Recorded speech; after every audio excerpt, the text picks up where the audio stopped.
मैं गोवर्धन दास और आज आपके लिए लेके आया हूँ राजस्थान प्रशासनिक सेवा में चयनित दिनेश कुमार जी। दिनेश कुमार जी, आपको बहुत बहुत बधाई राजस्थान प्रशासनिक सेवा में चयनित होने के लिए। जी धन्यवाद। दिनेश कुमार जी राजस्थान के जालोर जिले के बिनमान क्षेत्र के छोटे से गांव से संबंधित है। इन्होंने सन 2010 की राजस्थान एसआई भर्ती परीक्षा में भी टॉपर्स की श्रेणी में आए थे और आरएस 2013 में भी 143 की रैंक पर चयनित हुए और वर्तमान में आरएस 2016 में भी मेंस की परीक्षा उत्तीर्ण कर चुके हैं और वापस साक्षात्कार के लिए उपस्थित होने वाले। तो आरएस 2016 में उत्तीर्ण होने के लिए आपको बहुत बहुत बधाई। जी धन्यवाद। आप ये बताइए कि एसआई की जो आपने भर्ती की परीक्षा पास की, उसके बाद में एसआई में आपने कहाँ कौन कौन से जिले में जॉब किया? जी 2014 में हमारी ज्वाइनिंग हुई है, तब से लेकर तकरीबन 3 साल मेरी सर्विस को हो चुके हैं। इसमें से शुरुआती पहला साल तो आरपीए राजस्थान पुलिस एकेडमी में ट्रेनिंग के दौरान गुजरा। उसके बाद में जिला जयपुर आयुक्तालय, जिसे जयपुर सिटी पुलिस कहते हैं, उसमें कार्यरत हूँ और इस दरमियान मैंने थाना सांगानेर, थाना ज्योतिनगर, अशोकनगर, थाना चाकसू में कार्य किया है। वर्तमान में 2013 में मेरा सिलेक्शन हो रखा है, तो उसके मद्देनज़र मैं राजस्थान पुलिस लाइन में सेवाएं दे रहा हूँ आखिरी टाइम। अच्छा दिनेश कुमार जी, आप ये बताइए कि राजस्थान पुलिस सेवा में जो भी व्यक्ति चयनित होता है उसके लिए बहुत टेढ़ी खीर होता है आगे की पढ़ाई करना, तो आपने ये सब कैसे मैनेज किया? जी ये बात बिल्कुल सही है। पुलिस और वो भी जयपुर की सिटी पुलिस, एक तरफ लॉ एंड ऑर्डर, दूसरी तरफ फाइलों का इन्वेस्टिगेशन, दोनों एक ऐसा हेक्टिक काम है जिसके बीच में हमेशा पुलिस को दोष दिया जाता है कि पुलिस में बिल्कुल काम नहीं है, पुलिस व्यवस्थित नहीं है। तो शुरुआत में इन्हीं परिस्थितियों से मुझे काफ़ी जूझना पड़ा। 2015 का आईएएस मेंस दिया मैंने, उस दरमियान मुझे बहुत सारी समस्याएं देखनी पड़ी। फिर मैंने मेरी तरफ से एक रास्ता इख्तियार किया, मैं अनुपस्थित हुआ। तो उस अनुपस्थित पीरियड के दौरान 4.5 महीने में अनुपस्थित रहा। इस कारण मेरा प्रोबेशन पीरियड भी हालांकि बढ़ा, लेकिन कहते हैं ना, भाग्य और ईश्वर दोनों हिम्मत करने वालों का और कार्य करने वालों का साथ देते हैं। तो मैंने ये रिस्क लिया, तो जितना मुझे नुकसान हुआ उससे कहीं बेटर मेरे को रिजल्ट मिला।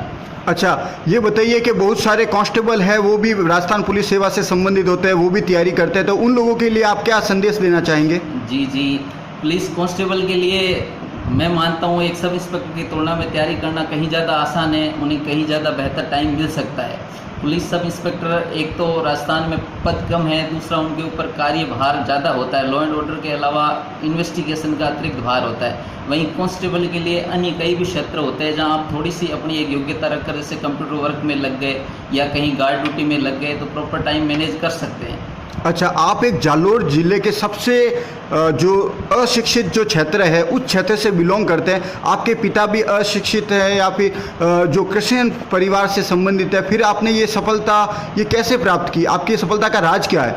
जी मेरी सफलता का राज क्लास 12वीं के बाद मेरा घर से बाहर निकलना और जयपुर जैसे शहर में आना।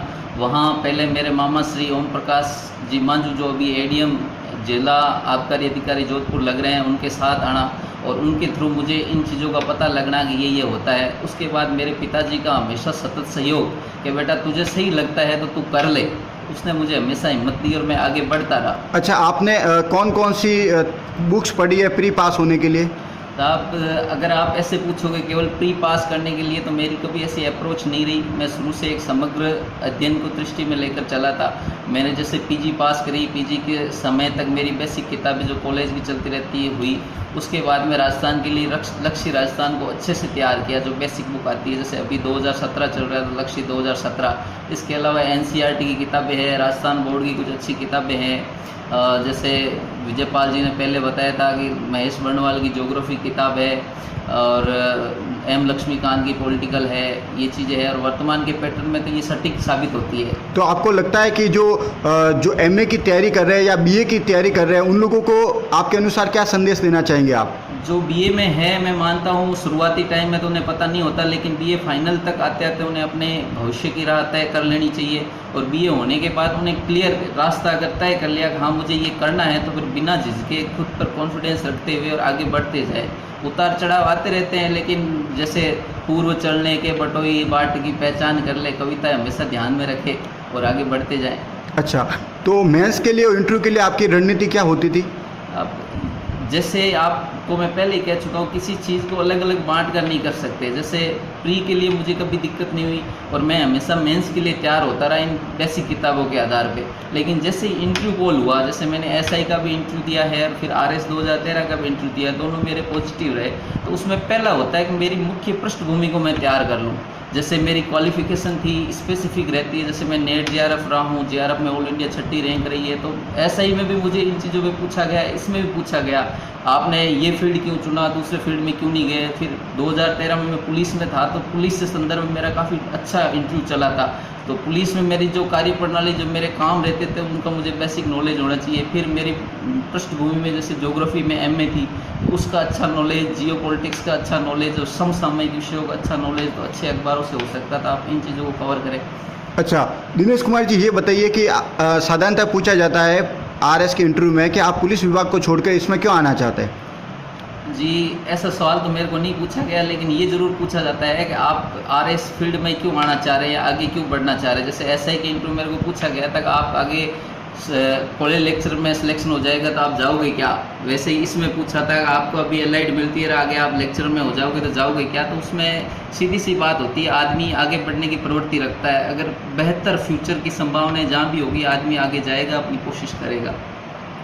तो दिनेश कुमार जी, आप अपनी सफलता का श्रेय किसे देना चाहेंगे?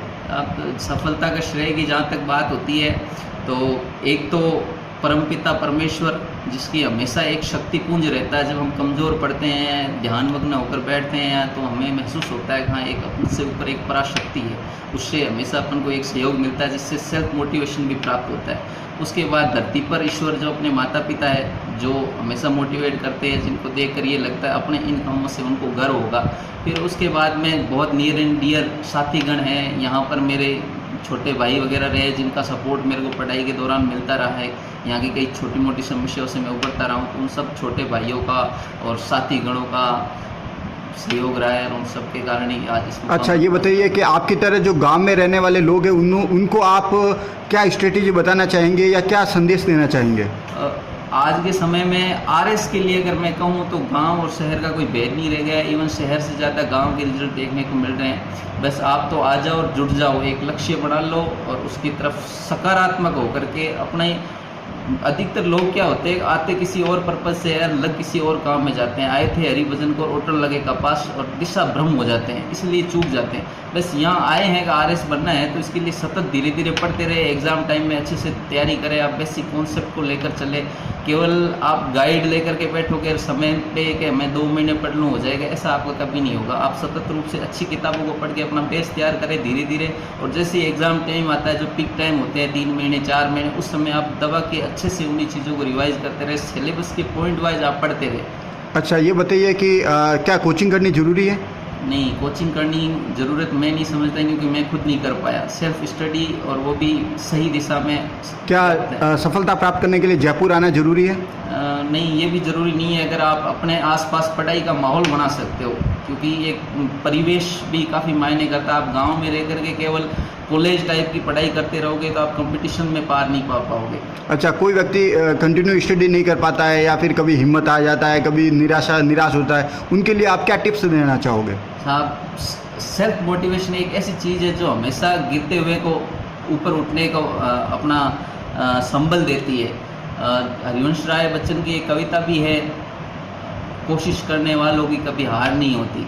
तो मैं हमेशा, जैसे मेरे व्हाट्सएप के डीपी पर भी इसको लगा कर रहता हूँ कि 2012 का मेंस दिया था, मुझे काफ़ी उम्मीद थी, लेकिन मैं पास नहीं हुआ और मैं टूटा भी था उस समय। फिर एसआई की ज्वाइनिंग में भी गया, लेकिन फिर मैंने उसी मोटिवेशन से खुद को पार पाया और आज आपके सामने हूँ।